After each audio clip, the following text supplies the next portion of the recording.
Padre nuestro, Dios Todopoderoso, estamos delante de ti suplicándote por este tiempo que ahora nos concedes a cada uno de nosotros, la exposición de tu palabra.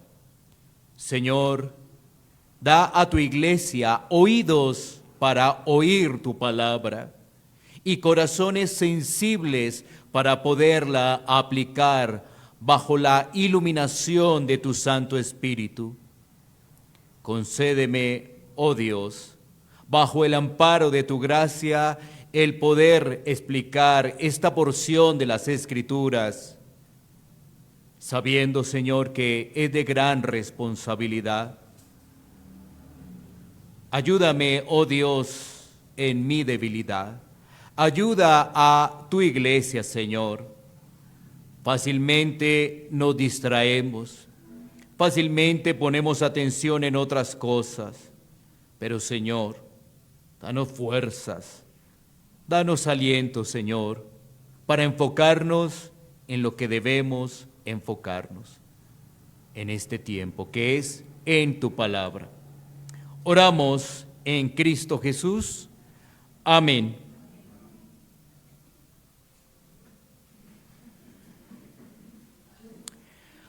Bueno, el Señor nos concede continuar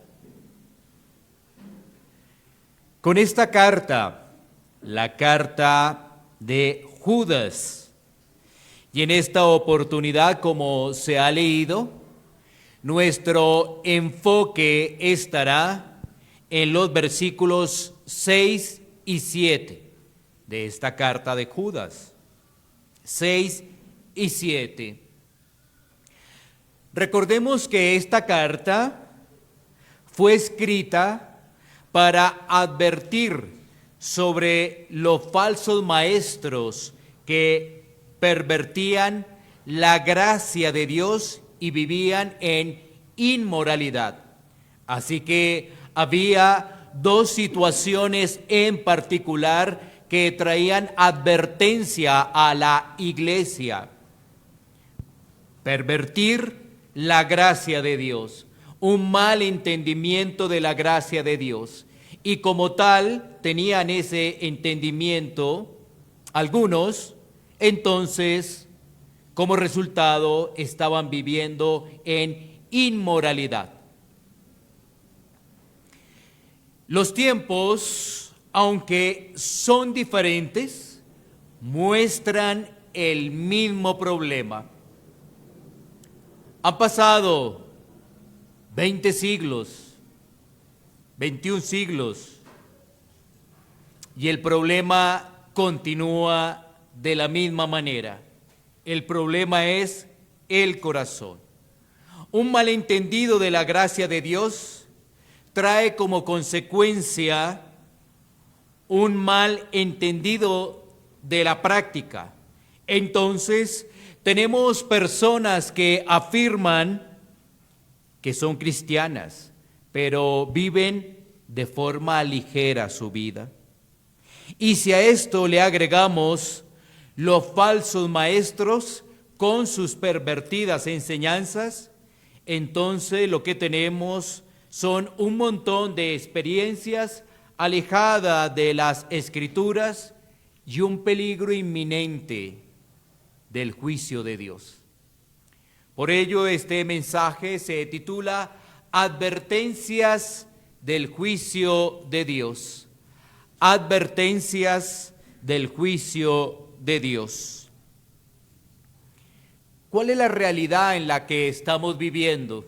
Bueno, el mundo moderno suele pensar que el progreso tecnológico significa también un progreso en el orden de la moralidad. Así piensa el mundo. Vivimos en una era donde la inteligencia artificial se ha hecho presente, los avances médicos siguen desarrollándose y la comunicación es instantánea. Sin embargo, mientras eso avanza, la condición moral del ser humano sigue siendo la misma. La Biblia nos recuerda esta verdad que para muchos es incómoda. El ser humano apartado de Dios vive en corrupción moral y también sexual. Precisamente en esta porción de las Escrituras, en Judas 5 al 7, recordemos que ya hemos visto el versículo 5, se nos presentan tres ejemplos. El primero que ya lo vimos fue el pueblo incrédulo de Israel, versículo 5.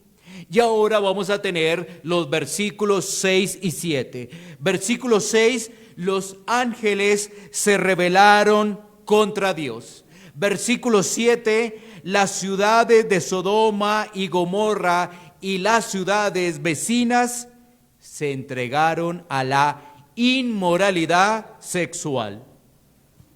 Así que aquí se presentan tres historias como advertencias para el pueblo de Dios. Miremos un poco más el panorama que se está viviendo y tomo como ejemplo a los Estados Unidos, porque allí se desarrollan encuestas por todo. Ellos tienen números donde presentan información de cómo se está desarrollando la sociedad a través de encuestas. Entonces, diversos estudios muestran que aproximadamente en Estados Unidos el 80% de los hombres consume pornografía. 80% de los hombres consume pornografía.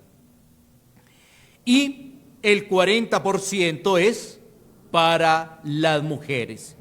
Así que tanto hombres como para mujeres hay consumo de pornografía.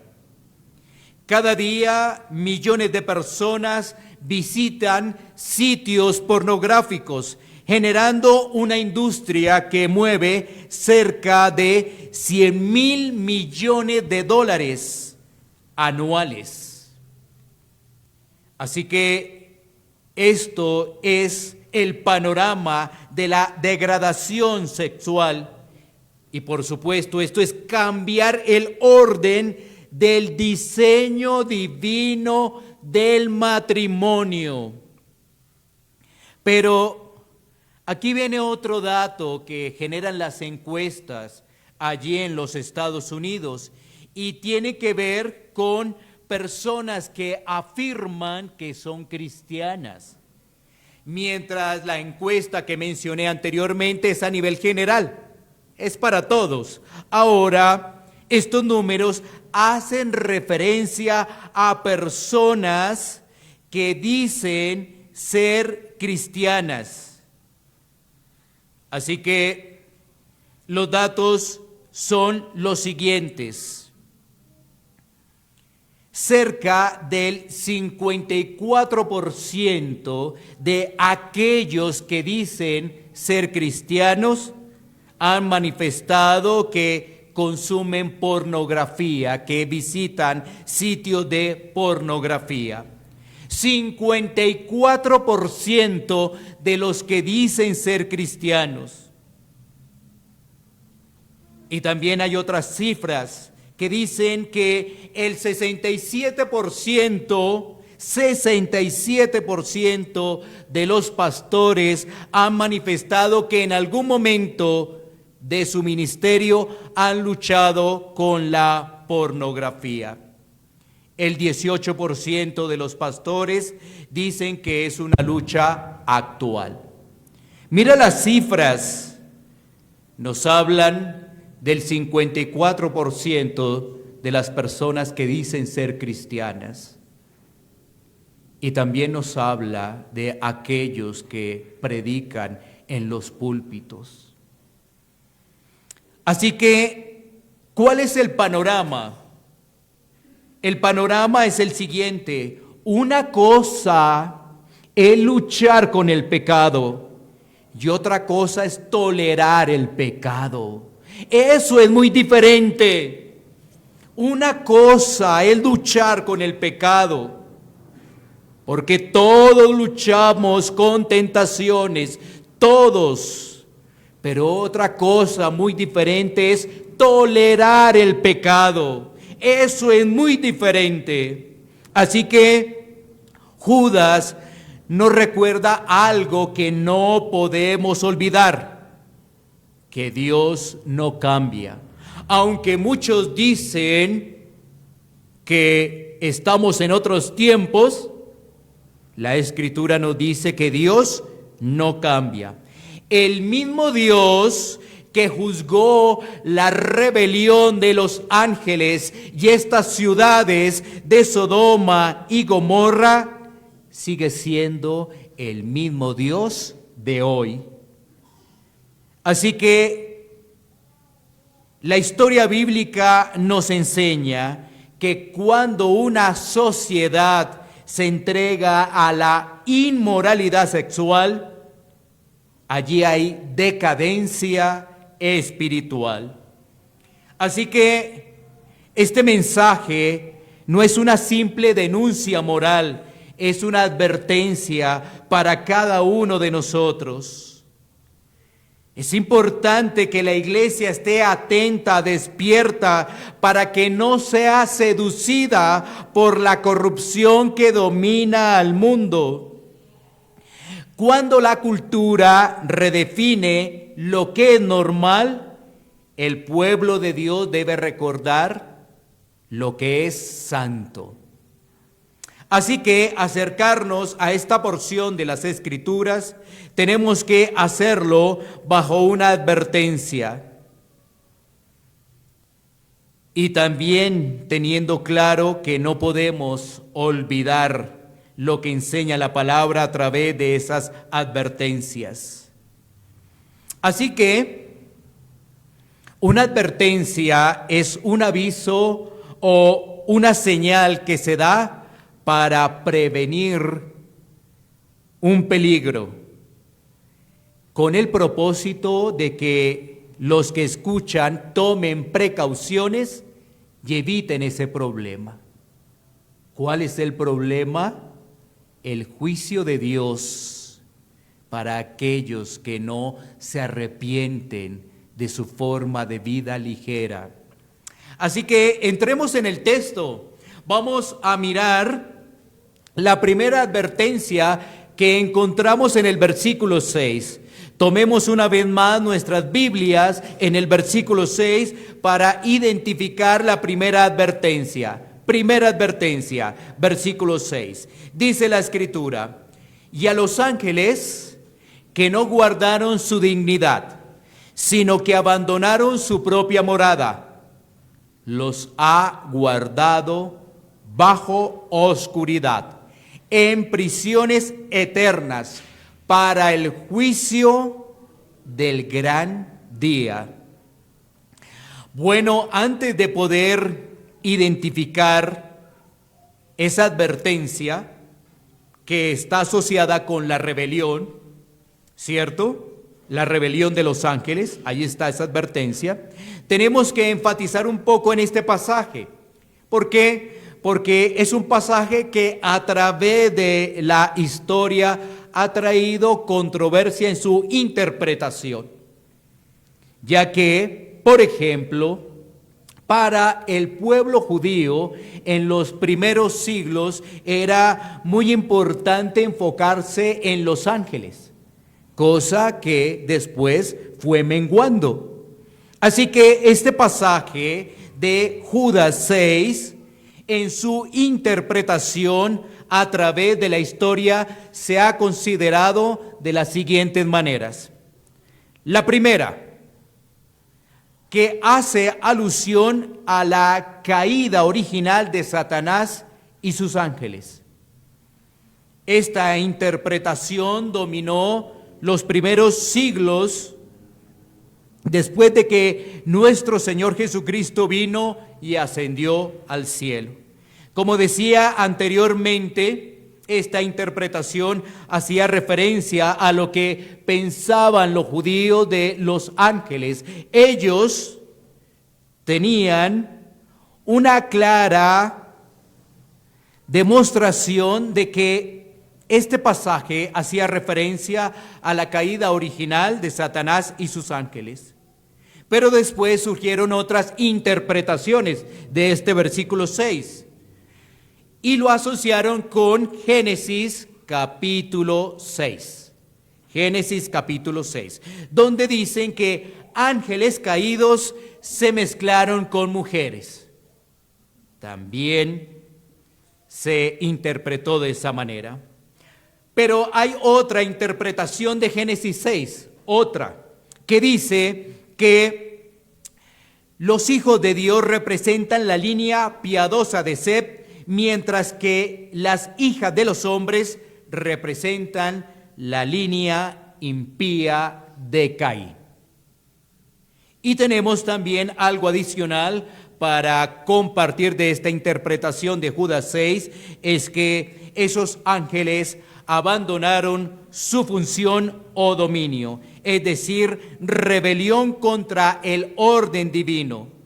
Así que tenemos varias miradas de esta interpretación de Judas 6. Pero entonces viene la pregunta, ¿y qué nosotros deberíamos pensar de este versículo? Ya que a través de la historia se ha mostrado diferentes interpretaciones, como cuál la caída de Satanás, como cuál la mezcla de esos ángeles caídos con mujeres, pero también cuando se habla de que de allí salen una representación piadosa de Set, pero también allí está una representación impía de Caín. Cuando tú ves la relación que hay en todo eso, vamos a tener algo que no entra en discusión.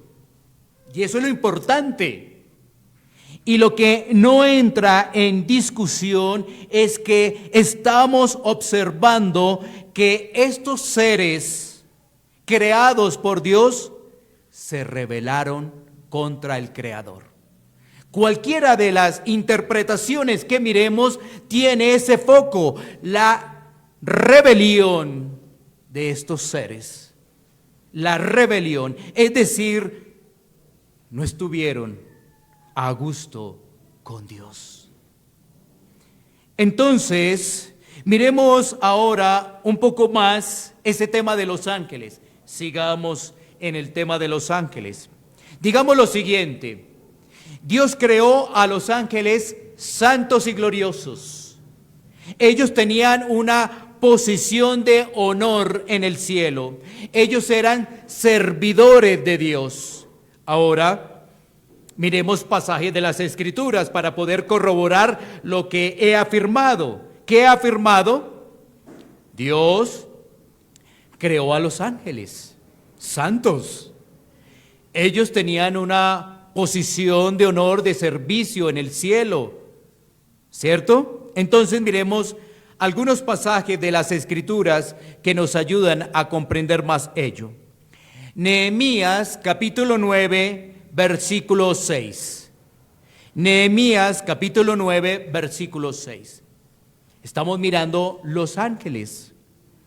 Dice la Escritura: tú solo eres Jehová, tú hiciste los cielos y los cielos de los cielos con todo su ejército, la tierra y todo lo que está en ella, los mares y todo lo que hay en ellos, y tú vivificas todas estas cosas, y los ejércitos de los cielos te adoran, haciendo una alusión a los ángeles. ¿Quién ha creado los ángeles? Dios, el Señor. Él ha creado todo, lo visible y lo no visible. Él lo ha creado. Por ejemplo, cuando nosotros vamos a Colosenses en el Nuevo Testamento, tenemos una declaración muy parecida de lo que estamos diciendo de Nehemías. No lo vamos a mirar, pero lo puedes tener como referencia en Colosenses en el capítulo 1. Pero miremos otro pasaje del Antiguo Testamento, Isaías capítulo 6, versículos 2 y 3. Isaías capítulo 6, versículos 2 y 3. Dice: por encima de él había serafines, cada uno tenía 6 alas, con 2 cubrían sus rostros, con 2 cubrían sus pies y con 2 volaban. Y el uno al otro daba voces diciendo: Santo, Santo, Jehová de los ejércitos, toda la tierra está llena de su gloria. Estos pasajes, tanto como Nehemías como Isaías, nos permiten tener presente la afirmación que dimos anteriormente, que Dios creó a los ángeles, que tenían una posición de honor en el cielo, que eran servidores de Dios, ¿cierto? Entonces, así que teniendo claridad de ello, vamos a observar que un grupo de ángeles se salió de ese orden y se rebeló contra su creador. ¿Y esto qué nos puede mostrar a nosotros? Bueno, esto nos puede mostrar a nosotros lo siguiente, antes de seguir avanzando en ese versículo 6, que hay muchos que tienen buenas capacidades para entender la Biblia, pero eso no quiere decir que la vivan. Eso es lo que nos quiere mostrar. Hay unos que tienen muy buenas capacidades para entender las Escrituras, pero si no la viven, estos ángeles estaban cerca del círculo de Dios, pero se rebelaron contra el Señor. Así que para el texto en particular, estos maestros que tenían información de Dios, estos falsos maestros que tenían información de Dios, por supuesto, ellos mezclaban todo lo que habían recibido precisamente con una teología que no tenía que ver con las Escrituras, y más bien su comportamiento contradecía los principios cristianos, hablando específicamente de los falsos maestros allí en Judas. Pero miremos en qué consistió la rebelión de los ángeles. ¿En qué consistió? Y esto nos permite enfocarnos ya de lleno en el versículo 6. Porque lo primero que hemos visto es la interpretación del versículo a través de la historia, eso es lo que hemos visto. Lo segundo es un poco enfocarnos en los ángeles, pero ahora miremos en qué consistió su rebelión. Entonces la Escritura nos dice en que no guardaron su dignidad, sino que abandonaron su propia morada. Es decir, rechazaron la autoridad de Dios y abandonaron el lugar que Dios le asignó. Punto número 1, rechazaron la autoridad de Dios. Y punto número 2, abandonaron el lugar que Dios les asignó. Ahora, esto nos permite también analizar cuáles fueron las consecuencias de esa rebelión que tenemos también allí en el texto. No solamente nos preguntamos en qué consistió esa rebelión, sino que también el texto nos dice cuáles fueron las consecuencias de esa rebelión.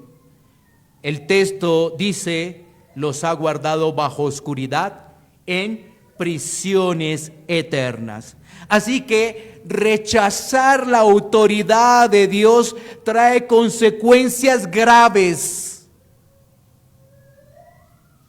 Miremos un momento el pasaje de Segunda de Pedro, capítulo 2, versículo 4. Segunda de Pedro 2, 4. Dice: porque si Dios no perdonó a los ángeles que pecaron, sino que arrojándolos al infierno, los entregó a prisiones de oscuridad para ser reservados al juicio. Mira que cuando tú lees la segunda carta de Pedro, vas a encontrar en algunas secciones de esa segunda carta algunas similitudes a la carta de Judas cuando se hace alusión a los falsos maestros. Así que Pedro también hace alusión a los falsos maestros y ahora Judas también. Por eso tenemos allí ese complemento. El apóstol Pedro está señalando que estos ángeles están reservados para ese día del juicio final. Y esto va en la misma dirección de lo que menciona Mateo capítulo 25, versículo 41. Mateo capítulo 25, versículo 41. Entonces dirá también a los de la izquierda: apartaos de mí, malditos, al fuego eterno, preparado para el diablo y sus ángeles. Estamos viendo que hay un juicio para todos, absolutamente para todos, donde están incluidos también los ángeles. También están incluidos allí los ángeles. Y el versículo 41 de ese capítulo 25 nos está diciendo en su parte de qué es lo que ocurre en ese juicio para esos que se rebelaron contra Dios. ¿Qué es lo que ocurre? Al fuego eterno. Fuego eterno. Así lo identifica las Escrituras para aquellos que se rebelan contra un Dios santo, todopoderoso. Así que el Señor no ignoró su rebelión. Y esto nos recuerda una verdad que no se puede maquillar, que no se puede ocultar y que se debe estar recordando. ¿Cuál es esa verdad? Que el juicio de Dios es real, que el juicio de Dios es algo seguro que corresponde a todos. Maquillar estas verdades es peligroso. No hablar de estas verdades de las Escrituras es traer engaño. Por el contrario, debemos mirar todo el consejo de las Escrituras. No podemos dejar atrás esto que se menciona del juicio de Dios, porque lo que estamos haciendo es traer advertencia para una iglesia que debe estar vigilando atentamente.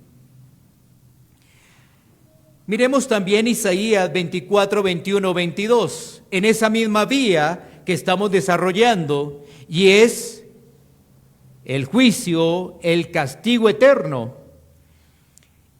Isaías 24, 21, 22 dice lo siguiente: acontecerá en aquel día que Jehová castigará al ejército de los cielos en lo alto y a los reyes de la tierra sobre la tierra.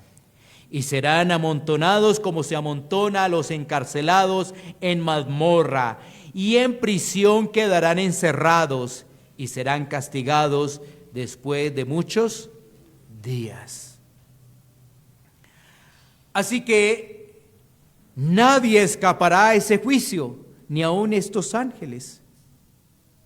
Y la pregunta cuando estamos desarrollando esto es: ¿nos estamos preparando para ese día? Ese día es inevitable. Todos nosotros nos vamos a presentar delante de Dios. Desde el que tenga más opulencia en este mundo hasta el que no tiene recursos económicos, desde el que más aparentemente sabía de las Escrituras hasta aquel que no sabía nada de las Escrituras. Esto no es un juego, esto es serio. Por eso la pregunta es, ¿estás preparado? ¿Te estás preparando para ese día, el día del juicio final? Estos ángeles habían sido dotados de una gran dignidad y a veces las personas que han recibido muchas bendiciones, dones, responsabilidades espirituales, pueden caer en la tentación de que están por encima de los demás, que están por encima de las normas que expresa las Escrituras. Y así parecía estar pasando a los falsos maestros en la época de Judas. Es como si alguien dijera, Dios me ha dado muchos dones, no necesito preocuparme tanto de dar ejemplo y de mi vida espiritual. Frente a esa percepción, Judas dice que ni siquiera los ángeles quedaron exentos de obedecer a Dios.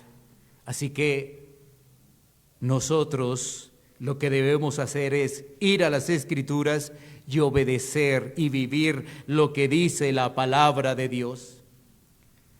Por lo tanto, nadie debe pensar jamás que la ley de Dios no se aplica a su vida. Por favor, analiza esto. La ley de Dios es para todo ser humano, para todos. No importa si tienes o no tienes conocimiento, es para todos la ley moral, la ley de Dios. Pero aquellos que reconocen su incapacidad, aquellos que reconocen su indignidad, son los que van a Cristo, son los que corren a Cristo, son los que se refugian en Cristo. Pero pensar de una forma tan ligera, ir a las Escrituras y pensar que ya no hay ley de Dios y todo cubrirlo con la gracia, hace parte de discursos engañadores, tristemente. Así que cuando se hace un énfasis desmedido a la gracia, porque hay gracia, claro que sí, pero el énfasis es tan desmedido, tan desequilibrado, ¿qué va a ocurrir? Se le resta importancia a la obediencia. Eso es lo que ocurre. Se le resta importancia a la obediencia. Y entonces escuchamos lo siguiente. Tú y yo lo hemos escuchado muchas veces. Ya no estamos bajo la ley, estamos bajo la gracia. ¿Y qué ocurre cuando no se entiende ello? Vuelvo y digo, entonces la obediencia a las Escrituras resulta relegada, mengua, baja. ¿Por qué? Porque no hay un entendimiento equilibrado, no hay un entendimiento de lo que es el Evangelio, no hay una claridad del propósito de la ley. Y entonces las vidas son ligeras. Así que no debemos estar atentos a supuestas revelaciones contemporáneas. Más bien debemos tener ese espíritu de que la autoridad suprema es la palabra de Dios. Esa es nuestra autoridad, entendiéndola bajo la luz del Espíritu Santo. Así que debemos aclarar algo. El Espíritu Santo nunca conducirá a alguien a desobedecer la palabra, porque Él mismo la inspiró. ¿Sí ves? El Espíritu Santo nunca va a conducir a alguien que desobedezca la palabra de Dios, ya que la misma Escritura nos dice que esta fue inspirada por el Espíritu Santo. Así que cualquier enseñanza que nos lleve a colocarnos por encima de la Biblia, esa enseñanza debe ser rechazada.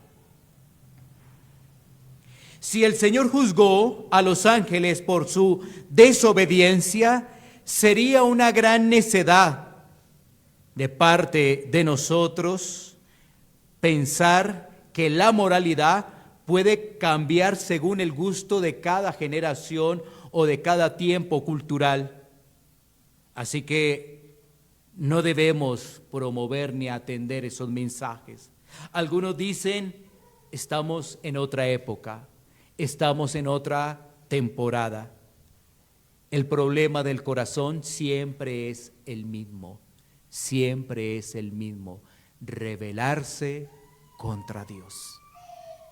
Eso no es de culturas, eso no es de épocas, eso hace parte de la realidad que nos muestra la Escritura, porque ¿sabes qué? El hombre desde el huerto del Edén quiso separarse de Dios, quiso rebelarse de Dios. Ahí está, y tú lees las páginas de la Biblia y observas cómo el hombre se quiere rebelar contra Dios, cómo el hombre se quiere rebelar contra la autoridad. No quiere sujetarse, no quiere someterse. Eso es lo que observamos a través de la historia y lo que estamos observando hoy en día en una sociedad aquí en Occidente que ha caído en esa decadencia moral y sexual. Ilustremos esto que hemos mencionado de la siguiente forma.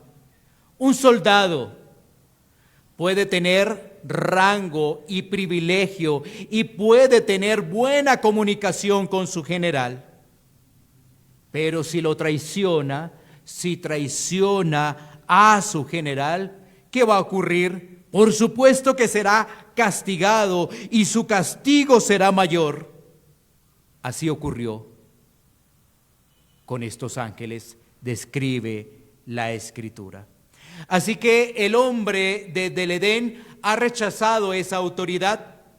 Muchos quieren hoy un cristianismo sin obediencia.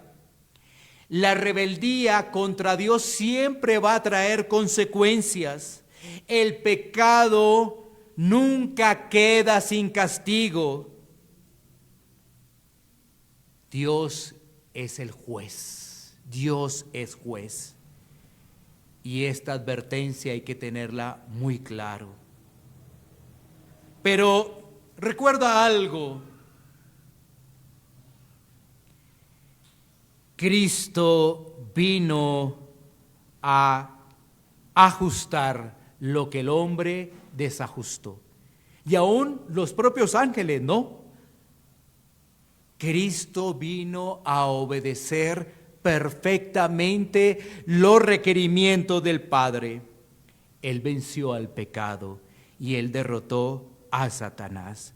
Así que el llamado para nosotros es atender la advertencia yendo a Cristo. Atender la advertencia yendo a Cristo. Esto nos lleva entonces a nuestro siguiente versículo.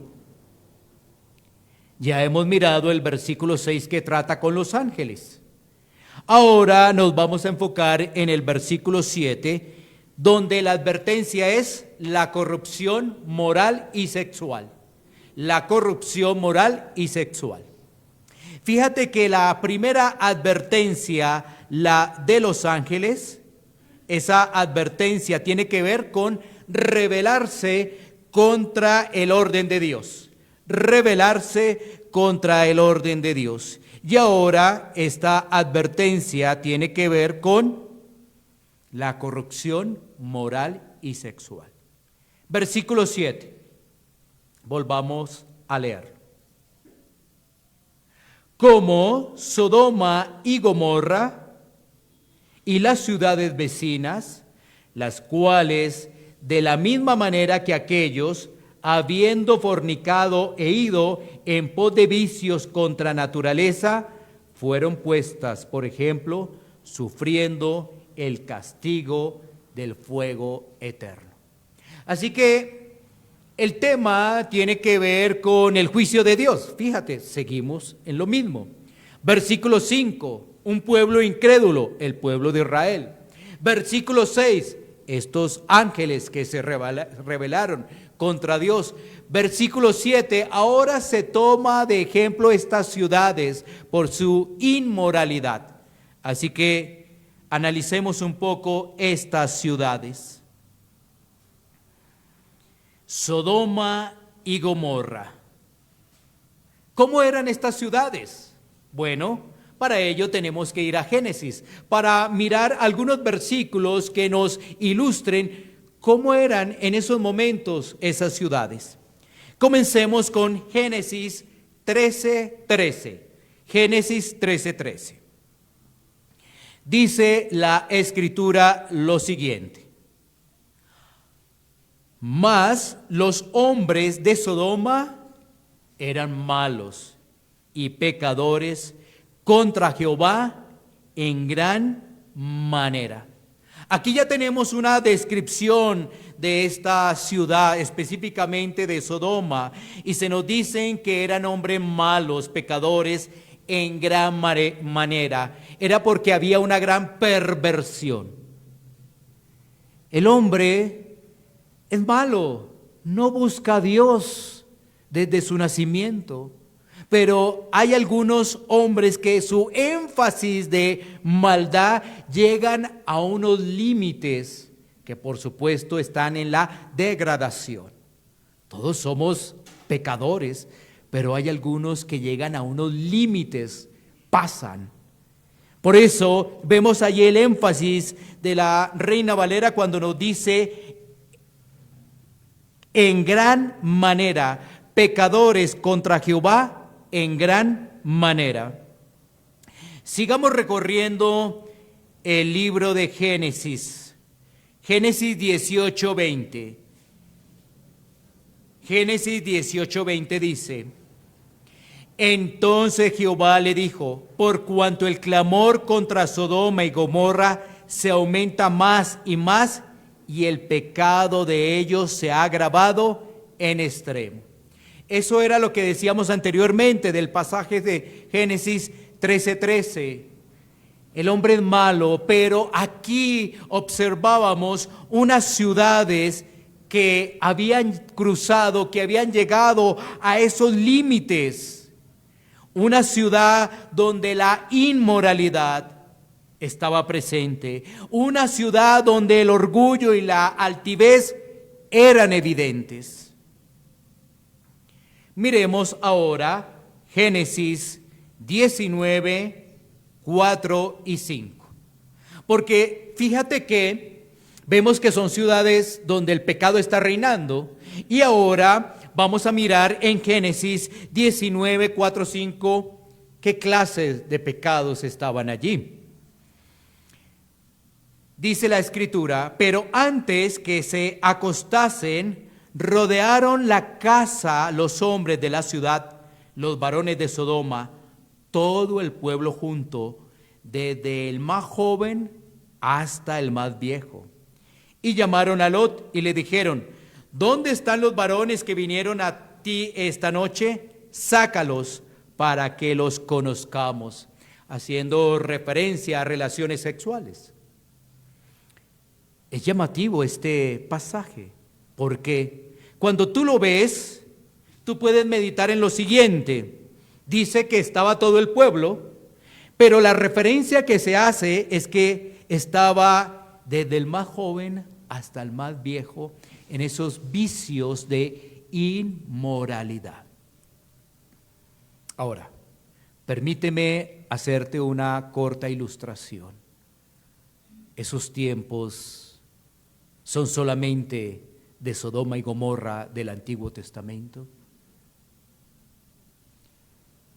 ¿Tienes idea de en qué momento un niño empieza a consumir pornografía?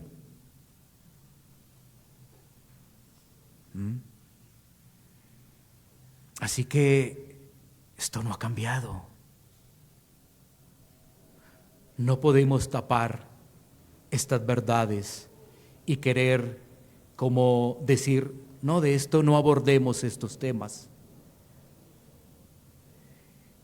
Son delicados y necesitan nuestra atención. No estamos viendo solamente la inmoralidad sexual. Lo que estamos viendo allí es una rebelión abierta contra el orden creado por Dios.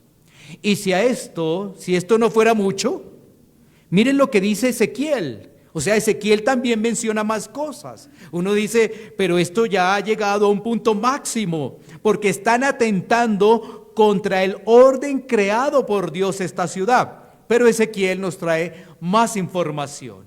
Ezequiel 16:49 dice,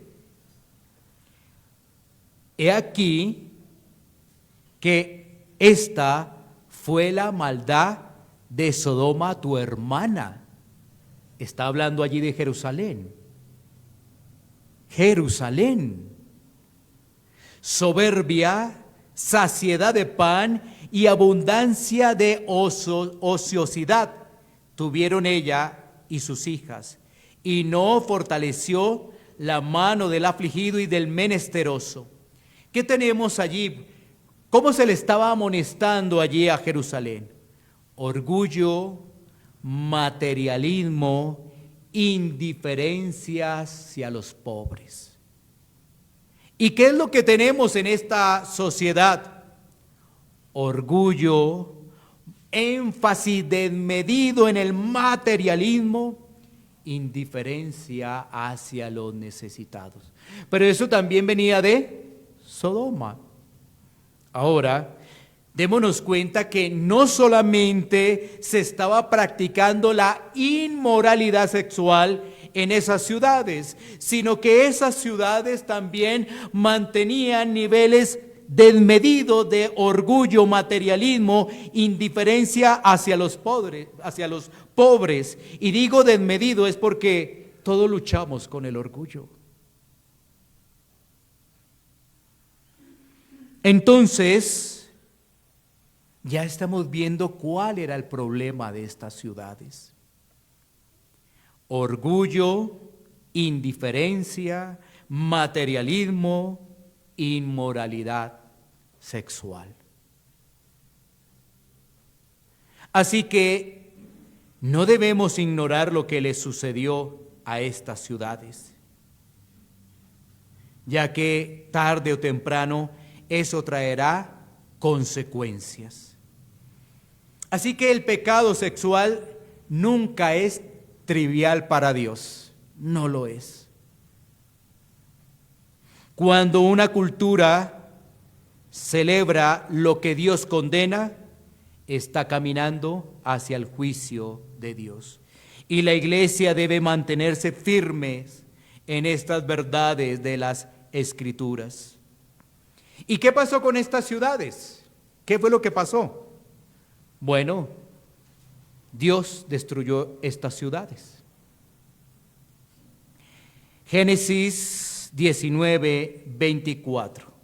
Génesis 19:24 dice: entonces Jehová hizo llover sobre Sodoma y sobre Gomorra azufre y fuego de parte de Jehová desde los cielos. La Escritura siempre nos muestra unos juicios que se efectúan en el desarrollo de la historia de la redención. Uno de esos juicios es aquí el de Sodoma y Gomorra, ciudades que se rebelaron contra Dios. Pero cada uno de esos juicios también nos muestra que va a haber un juicio final. Todo eso que leemos en las Escrituras, lo que nos debe alertar y llamar es que va a haber un juicio final. Aquí habían unos juicios temporales, pero habrá un juicio final. El juicio eterno. Así que la destrucción de estas ciudades apunta a un juicio mayor. La destrucción de estas ciudades apunta a un juicio mayor. Miremos lo que nos dice Mateo capítulo 10, versículo 15. Mateo 10, 15 dice: de cierto os digo que en el día del juicio será más tolerable el castigo para la tierra de Sodoma y de Gomorra que para aquella ciudad. Así que esto lo que nos permite observar es que hay juicios temporales, pero llegará el día del juicio final. Y ninguno de nosotros, una vez más, ni siquiera los ángeles, se escaparán a ese juicio. Por eso, el llamado una vez más es Cristo. Cristo. Muchas veces nos dejamos llevar de malas interpretaciones. Muchas veces, sin darnos cuenta, nos dejamos llevar de la cultura. Pero cuando el Señor nos permite tener la mirada en estas porciones de las Escrituras, por supuesto que nuestra reacción debería ser: Cristo, Cristo es todo lo que tengo y en Él me voy a arropar, en Él voy a estar. ¿Por qué? Porque el hombre siempre quiere buscar otras salidas. Quiero en esta parte final, antes de llegar a algunas aplicaciones, compartirles dos nombres, dos personajes recientes de la historia moderna. El primero de ellos es Charles Templeton. No sé, quizás algunos tengan como referencia ese nombre o quizás sea completamente desconocido. Este personaje, Charles, fue un evangelista que acompañó a ese gran evangelista que dice el movimiento cristiano, Billy Graham. Bueno, este nombre es mucho más conocido, ¿no? Hoy en día está su hijo al frente de esa asociación que se llama Billy Graham. Pero estamos hablando de Charles Templeton, 1915-2001. ¿Qué ocurrió con él? Era un gran evangelista. Pero ¿sabes qué? Después de cerca de 20 años de predicar en cruzadas, compartiendo con muchos jóvenes, hablando del arrepentimiento, hablando de la necesidad de Cristo, comenzó a dudar de la Biblia y terminó abandonando la fe cristiana. Se convirtió en un agnóstico. Una persona que habló de Cristo, una persona que estaba en esas cruzadas, era muy elocuente, empezó a tener una gran fama, pero llegó un momento donde dudó de la Biblia. ¿Dónde comenzó sus dudas? Bueno, él decía: ¿cómo es posible que se nos hable de la creación en el libro de Génesis en 6 días y en 7 días para descansar? Eso no es posible. Yo no puedo creer esa verdad. Así que ahí comenzaron sus dudas. Es que yo quiero que tú escuches esto, padre de familia. Tú sabes que en los colegios, en las universidades, esa es la forma como empiezan a atacar la fe. el evolucionismo.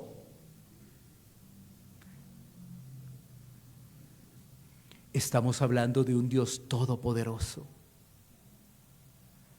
que muchas veces no es contenido en nuestra razón porque no se puede contener en nuestra mente. Estamos hablando que la Escritura enseña que Dios es el creador. Y lo que dice la Escritura, eso es lo que nosotros creemos. Gracias al Espíritu Santo estas verdades son afirmadas. Gracias al Espíritu Santo. Por supuesto, si uno va a mirar el desarrollo de este personaje, tendría que decir que todo lo que estaba creyendo era de forma intelectual, no tenía el Espíritu Santo, y a la final, pues todo eso que estaba, incluyendo la cultura de Darwin y todo eso que ya había llegado, pues le ganó. Así que, miremos otro personaje. Y este personaje es de 1844 a 1900. Antes de leerte, yo quiero decirte cómo era su descendencia, para que tú puedas entender un poco. Era hijo y nieto de pastores luteranos, es decir, conocía profundamente la Biblia. Estoy haciendo referencia a Nietzsche. Este personaje que ha sido reconocido por diferentes filósofos, era hijo y nieto de pastores luteranos. Por supuesto que conocía profundamente la Biblia. Y se conoce con una frase que tú debes haber escuchado: Dios ha muerto. Es increíble, y todo comenzó con su rechazo a la ley moral de Dios. Él decía que la ley moral de Dios lo que hacía era esclavizar al hombre. Eso es lo que él decía, que la ley moral esclavizaba al hombre. Por eso esa frase, Dios ha muerto. Pero lo que vemos cuando estamos en Cristo es que ahora es un deleite la ley de Dios. Eso dice la palabra, eso dice la Biblia, que es sabia y trasciende las generaciones, que la ley de Dios es un deleite. Pero para algunos que pueden tener un conocimiento solamente intelectual de la Biblia, puede ser que tarde o temprano digan: esto es opresión, esto es esclavismo, esto no va conmigo. Yo quiero más libertad. Y resulta que la Biblia dice que la verdadera libertad es Cristo. Y las personas que no tienen a Cristo dicen: estoy bajo una verdadera libertad, engañándose a ellas mismas. Así que esto no se trata de conocimiento religioso, se trata de una obra de gracia de Dios. Se trata del Dios todopoderoso salvando a pecadores. De eso se trata, no se trata de ese conocimiento, no se trata de pura gracia. Podríamos tener todo el conocimiento como estos personajes. Imagínate, este es reconocido como un gran filósofo que cita a Platón, a Aristóteles, a Sócrates, a todos ellos, pero dijo que Dios está muerto. Una persona que ha sido salvada por Cristo se dispone ante su rey, se sujeta ante su rey y por supuesto vive de acuerdo a lo que la Escritura le enseña. Así que recordemos lo siguiente: Aquella persona que vive solamente de conocimiento intelectual está en grave peligro, grave peligro. Esa persona también tendrá que enfrentarse en el día del juicio allí ante el Señor. Pero si todos tenemos que ir al juicio final, todos, ¿qué hacemos? ¿Qué hacemos? Bueno, Cristo vino para traer esperanza al pecador. Cristo tomó el lugar del pecador. Él soportó la ira de Dios en la cruz y Él trae salvación a los pecadores. Ese juicio con lo que tiene que ver con las consecuencias, Cristo fue a la cruz a pagar por el pecador, para que ahora nosotros, en ese día del juicio final, podamos decir: Cristo, Cristo, Cristo. Y así poder estar con Cristo por la eternidad. ¿Estaríamos nosotros dispuestos a tener realmente esa convicción el día del juicio final? Porque muchos podrían decir: en tu nombre hice. Otros podrían sacar un listado de obras. Otros podrían decir un acierto de versículos bíblicos y mostrar su conocimiento. Pero quizás haya otros que digan allí en el día del juicio final: Cristo, Cristo, y quiero estar con Cristo por la eternidad. Eso es diferente. Porque sabes que el ser humano por su orgullo, el ser humano por su rebeldía, el ser humano por su desobediencia, no quiere ir a Dios. A nosotros muchas veces, cuando escuchamos estos mensajes confrontantes para nuestra vida, queremos que no se siga hablando más de esto, porque realmente en el fondo no queremos reconocer que somos orgullosos. No queremos reconocer que muchas cosas las hacemos para que los demás nos alaben. No queremos reconocer que mucho lo que hemos dicho hace parte de murmuración, de desobediencia, de rebeldía. Pero ¿sabes qué? Dios conoce todo. Dios conoce todo lo que hacemos, aun cuando estamos solos, cuando no hay nadie a nuestro alrededor. Él sabe todo. No hay nada que le podamos ocultar. Por eso, el llamado es a vivir realmente bajo la libertad en Cristo. Vivir pegado de unas páginas que no tiene sentido. Vivir pegado de la murmuración de los demás, aportar a las tristezas y a las amarguras de los demás, no trae nada bueno. Eso realmente es esclavitud. Pero cuando tú puedes ver la santidad de Dios, puedes ver que eres un pecador necesitado de gracia, vas a ver la libertad en Cristo, que solamente Cristo puede traer. Acojámonos a esa libertad. Hay un llamado, y ese llamado es constante: arrepentimiento. Es un llamado constante. En medio de nuestras luchas, en medio de nuestras dificultades, hay un llamado que sigue vigente: es arrepentimiento. A mirar a Cristo y a vivir bajo esa libertad. El Señor nos ayude, iglesia. Vamos entonces a orar.